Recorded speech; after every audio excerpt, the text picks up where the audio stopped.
Rebecca Ruiz, bonjour. Bonjour. Vous êtes conseillère d'État socialiste, vous êtes sortante, vous êtes criminologue de formation, vous avez travaillé notamment avec la police lausannoise, vous dirigez un département de la santé, vous êtes un peu l'Alain Berset du canton de Vaud, on va dire, avec les bonnes et les mauvaises nouvelles que vous devez annoncer. Vous êtes rentrée en cours de législature. Moi, la question que je voulais vous poser, c'était comment est la Rebecca Ruiz maintenant, qui a quelques années d'exercice dans ce Conseil d'État? Est-ce que vous avez changé un petit peu ces dernières années?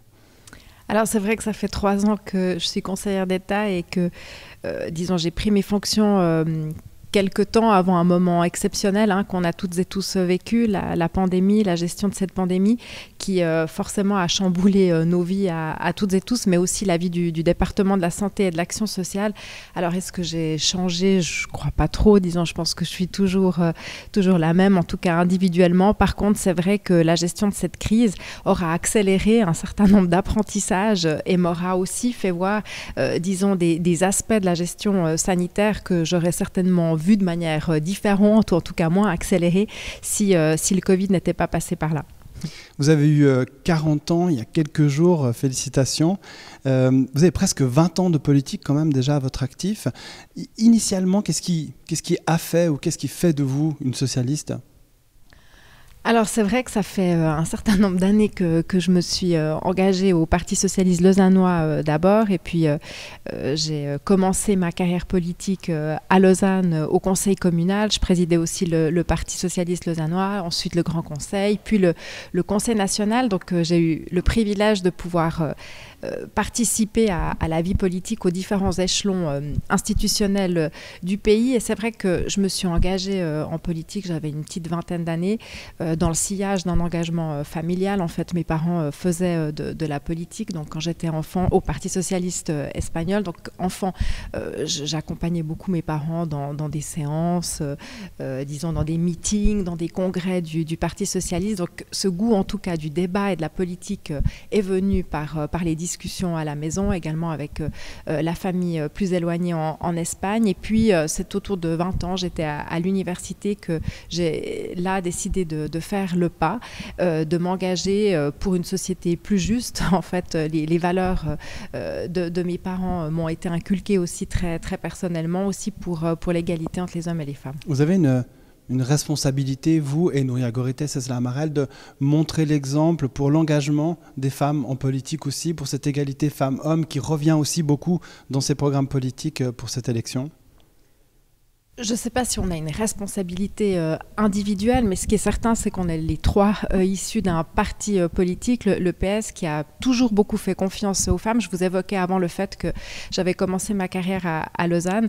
Très vite, j'avais à peine 20 ans, enfin une petite vingtaine d'années, que le Parti socialiste lausannois m'a confié en gros les rênes du parti, alors que j'avais quasiment pas d'expérience. C'était il y a un certain nombre d'années. C'était pas si fréquent en fait qu'une jeune vingtenaire puisse devenir présidente d'une grosse section, disons d'un parti politique en plus aux commandes et aux affaires dans une municipalité. Donc notre parti a toujours fait, disons a toujours prôné l'égalité, mais elle a aussi toujours concrétisé, a traduit en fait son discours par des actes, en donnant des possibilités et en confiant des responsabilités aux femmes.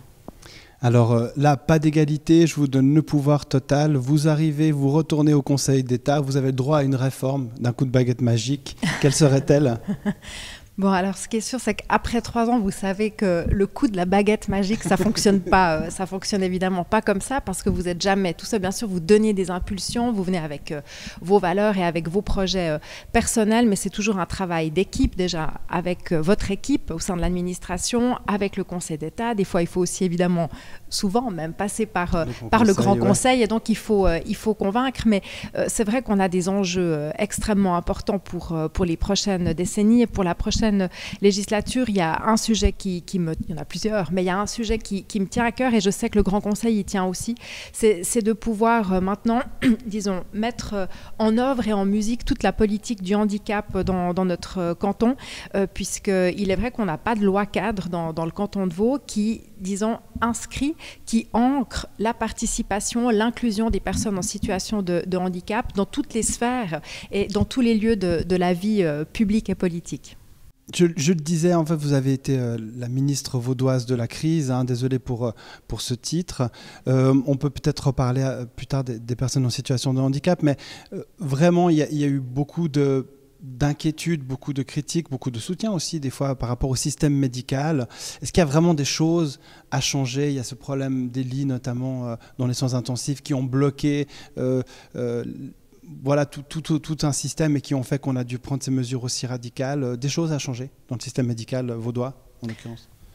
Alors je dirais qu'on est face à un système sanitaire complexe qui n'est pas que vaudois. La complexité du système, elle est aussi liée à, disons, au panorama national. Si on a une loi fédérale à la malle, on a des compétences au niveau cantonal, on a des hôpitaux. Et en tout cas, ce que j'ai pu observer, c'est que dans le canton de Vaud, on a de la chance, c'est qu'on a beaucoup d'hôpitaux publics qui sont présents un peu partout dans le canton. Ce n'était pas le cas partout dans les autres cantons. Souvent, dans les échanges avec mes collègues, au plus fort de la crise, il me disait t'as pas de problème, toi, dans le canton de Vaud, parce que vous avez suffisamment de lits, il y a suffisamment de structures hospitalières. Donc ça, j'ai déjà envie de dire, on a une chance, c'est qu'on a un paysage hospitalier qui est riche. Et vous mettez le doigt, évidemment, sur un point important, cette question des lits, des soins intensifs, qui n'a pas été qu'un problème au niveau suisse. On l'a vu partout dans le monde, parce qu'on fait là face à des lits très particuliers, parce que c'est pas qu'un lit sur lequel on couche quelqu'un. C'est évidemment toutes les personnes qui sont autour du patient, avec des compétences extrêmement pointues, un personnel dont on manque aujourd'hui, ces dernières années. De moins en moins d'infirmiers se sont formés dans le domaine des soins intensifs, et c'est clair que pendant la crise, on n'a pas pu avoir recours comme ça, avec la baguette magique dont vous parliez avant, à du personnel pour pouvoir doter ces lits. On doit maintenant travailler, et on a une injonction d'ailleurs du Parlement fédéral pour mettre en place des réserves dans le domaine des soins intensifs. Je travaille étroitement avec mon collègue Pierre-Alain Schneck, ministre de la Santé dans le canton de Vaud, avec les hôpitaux universitaires, le CHUV et l'Inselspital, pour mettre en place un système de réserve pour ces lits de soins intensifs, parce que le Covid forcément disparaîtra à un moment donné, mais il continuera quand même chaque automne, comme la grippe, à occuper les lits de soins intensifs, et on ne doit pas, ces prochaines années, à chaque fois faire face à des problématiques de surcharge hospitalière. Mais il faut donner envie aux jeunes de se former aussi. Il faut donner envie au personnel de venir travailler à l'hôpital, et évidemment in extenso dans les EMS, dans toutes ces structures qui ont de la peine à recruter. Ça, c'est aussi un défi pour vous? C'est un défi majeur, pas pour moi, pour notre société, et aussi en lien avec le vieillissement de la population. Et là, je pense qu'on a une belle opportunité. C'est ce vote populaire qu'il y a eu sur l'initiative pour les soins infirmiers. Dans le canton de Vaud, c'est 65% de la population qui a soutenu cette initiative et qui a dit aux autorités politiques qu'il faut maintenant mettre en place des mesures massives de formation, donc vraiment investir très fortement dans la formation des soignants au sens large, et pas seulement que pour les soins intensifs. Il y a beaucoup de spécialités dans le domaine, mais aussi repenser la manière dont on considère ces fonctions et ces professions, souvent très féminines, en donnant la possibilité à ces femmes aussi de bien concilier la vie privée et la vie familiale, et puis aussi la question du salaire qui a été très, très présente, avec des revalorisations qui seront nécessaires si on veut donner envie à ces femmes et à ces hommes de venir travailler, comme vous le disiez, dans les hôpitaux, mais aussi dans les EMS, dans l'aide et les soins à domicile, puisque la population va beaucoup vieillir et on aura beaucoup besoin de ces professionnels-là pour prendre en charge nos aînés.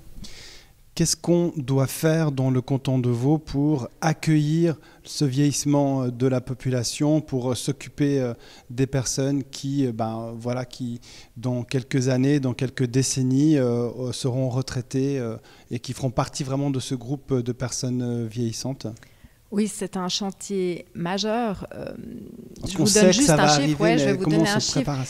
D'ici 2040, les plus de 80 ans vont plus que doubler dans le canton. Donc forcément, on le sait aussi, lorsque l'âge, disons, arrive, ou le grand âge arrive, on a de plus en plus besoin de prise en charge aussi sanitaire, aussi parfois du côté social. On sait aussi que les personnes âgées d'aujourd'hui ne sont pas les mêmes que celles qui seront âgées dans 20 ans. Elles n'auront pas forcément les mêmes aspirations, les mêmes besoins, les mêmes envies. Et on doit vraiment préparer toute la société à accueillir ces personnes âgées en nombre pour pouvoir leur permettre de vivre dans la dignité et d'être bien pris en charge, mais aussi avec un système qui soit financièrement durable, parce qu'évidemment que ces prises en charge auront un coût. Mais moi, je vois, disons, ce vieillissement de la population comme une opportunité. C'est un signe, disons, d'une société qui va bien. Si on vieillit de plus en plus, en bonne santé, ça veut dire, disons, qu'on a mis en place des conditions cadres dans notre société qui permettaient à ces personnes âgées d'arriver à ce grand âge. Il faudra plus de logements adaptés, c'est indispensable. Il faudra repenser aussi la manière dont l'aide et les soins à domicile est faite aujourd'hui, parce que c'est vrai que dans le canton de Vaud, on a beaucoup misé sur l'aide et les soins à domicile, sur le maintien à domicile qui est souhaité et voulu par la population. Je suis convaincue que les gens voudront continuer le plus possible à vieillir à la maison, mais pour ça, il faudra aussi réadapter la manière dont cette aide et ces soins à domicile sont dispensés lorsque les infirmières viennent à la maison pour donner des soins qui seront de plus en plus spécialisés, parce qu'on aura de plus en plus de personnes avec des maladies chroniques et avec des besoins très particuliers, pour éviter que ces personnes se retrouvent à l'hôpital. Et puis il y aura tout le volet aussi de l'appui social qui devra être mis en place, parce qu'on le voit déjà aujourd'hui, de plus en plus les personnes âgées sont seules, c'est-à-dire qu'elles ne sont pas forcément mariées, qu'elles n'ont pas forcément d'enfants. Et disons, si on le voit déjà aujourd'hui, on imagine aussi que dans 10-15 ans, on aura de plus en plus de personnes qui s'appuieront peut-être sur des amis, mais moins sur la famille. Et là, on aura besoin de coups de pouce extérieurs pour accompagner ces personnes. Tous ces accompagnements, tous ces prises en charge, elles ont un coût. Avec votre groupe, avec votre alliance Rose Verte, c'est pas un tabou pour vous. Une baisse des impôts, c'est pas envisageable, il faut pouvoir financer toutes ces mesures, d'après ce que vous nous avez dit. Bon, disons, une baisse des impôts n'est pas envisageable. Je vais nuancer un peu. Durant cette dernière législature, il y a eu des baisses d'impôts ciblées sur les personnes physiques, mais aussi, par exemple, depuis cette année, depuis 2022, pour les PME. On a, disons, à chaque fois que cela a été possible, mis en place, évidemment, aussi des incitations fiscales qui sont, disons, favorables pour l'économie, pour nos entreprises, aussi pour les personnes physiques.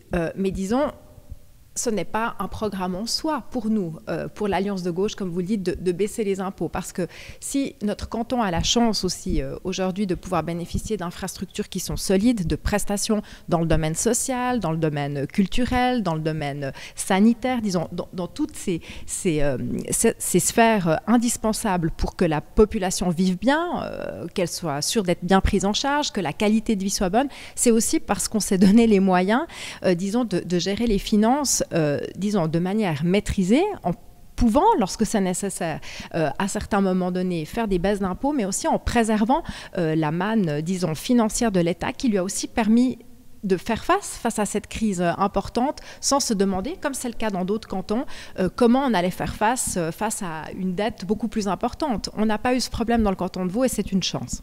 Il y a une mesure qui pointe, qui cristallise un petit peu ces tensions, c'est l'initiative sur la gratuité des transports publics, où on dit, voilà, on peut joindre l'utile à l'agréable, on préserve l'environnement d'un côté parce qu'on a recours au transport public, et en plus, on soulage les finances de certains ménages parce que voilà, les transports publics, on sait que c'est cher. Est-ce que ce serait envisageable une gratuité de ces transports publics dans le canton de Vaud pour vous ? Alors moi, je ne suis pas favorable à la gratuité parce que rien n'est gratuit. Il y a toujours, disons, quelqu'un qui paye derrière. Il y a toujours des infrastructures qu'il faut assurer, des salaires qu'il faut payer. Par contre, je pense qu'on a là, disons, à travers cette thématique du transport public qui allie, vous avez complètement raison, évidemment aussi toute la question disons, de la lutte contre le réchauffement climatique. On aurait là sans doute une belle opportunité d'offrir des réductions de prix ciblées. Ciblées soit pour les jeunes, comme ça existe par exemple à Lausanne, où les plus jeunes ont accès à un transport comment on appelle ça, des abonnements de bus qui sont gratuit jusqu'à un certain âge ou à demi-prix à partir d'un certain âge, ou alors justement pour cette population vieillissante dont on parlait, ça existe aussi dans certains modèles d'avoir des réductions de prix pour inciter des personnes évidemment à prendre davantage les transports publics, mais rien n'est gratuit. Le canton de Vaud en fait assez pour le climat. On a des accusations évidemment de la gauche qui dit toujours qu'il y a ce consensus mou. Peut-être que voilà, il y a des réformes qui n'ont pas pu se mettre en place parce qu'il y a des dissonances. On pense notamment aux éoliennes qui ont de la peine à se mettre en place. On a des idées en fait d'énergie renouvelable qu'on peut adopter. Comment est-ce qu'on met ça en place réellement ? Bon, le canton de Vaud et le gouvernement s'est doté d'un plan climat qui est ambitieux, avec des mesures de première génération, des mesures de deuxième génération dans tous les domaines, y compris dans le domaine sanitaire et social dont j'ai la charge.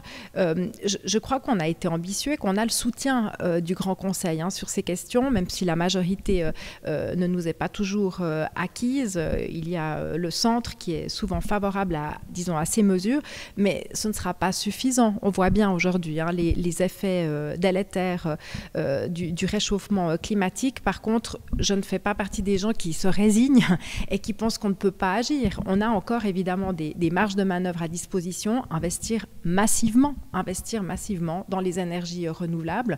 Ça, c'est, disons, un point qui sans doute nous permettra d'avancer et d'atteindre le plus vite possible les objectifs fixés par les accords de Paris. Les transports publics, on parlait avant, disons, d'incitatifs pour que les personnes les prennent, mais encore faut-il les développer. Et là, même si énormément a été fait ces dernières années, on doit encore évidemment beaucoup miser sur ces transports publics, sur les pistes cyclables pour favoriser aussi la mobilité douce.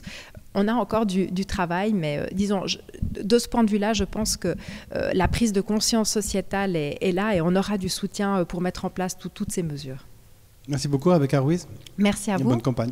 Merci.